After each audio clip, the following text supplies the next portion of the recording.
one of the, they ask for who represents Hinduism. So we know there's many mattas and many organizations.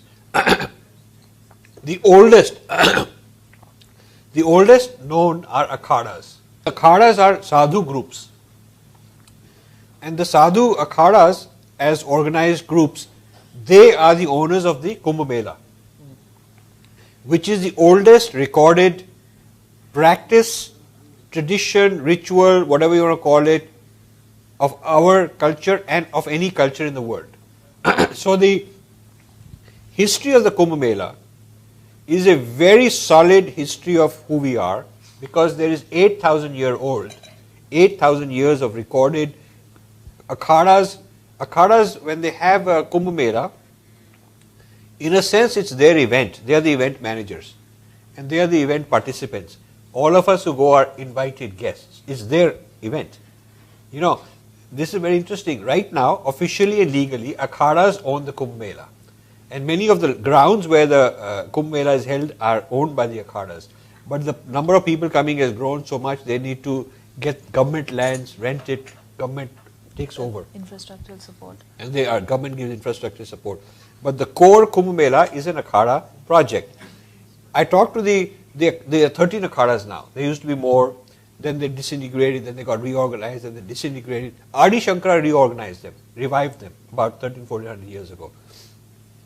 Right now there are 13 active akhadas with 1 lakh members to 5 lakh members each, total of about 20 lakh members who are official sadhus.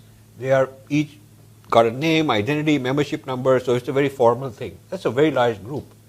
Now these 13 akhadas have the Akhada Parishad, which is a kind of collection of all 13 represented by one.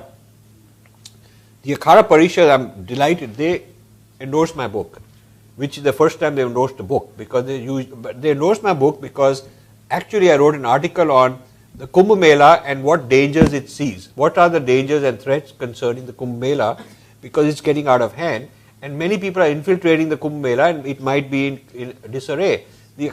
Every time there's a Kumbh Mela, the astronomical layout of the stars, the different nakshatras, is recorded very precisely. What was the map of the sky and who are the Mahamandaleshwars. Mahamandaleshwar is the head of each akhada.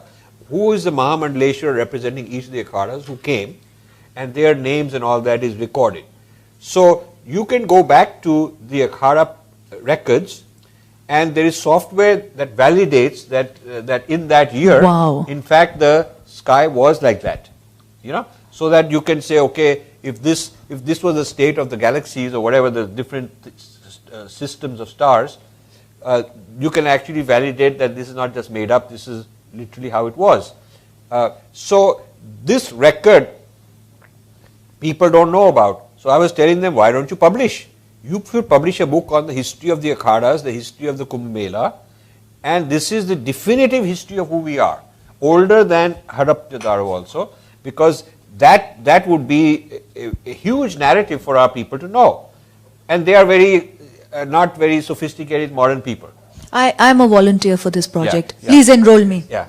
So this is the kind of project I love to do if there's resources, because they are very interested now. They realize that they are under threat, that now this business of being isolated sadhus, you cannot just go on because there's encroachment into their turf, into their lifestyle, and so they'll be just finished. There'll be no sadhus left in the next generation. Nobody wants to be one.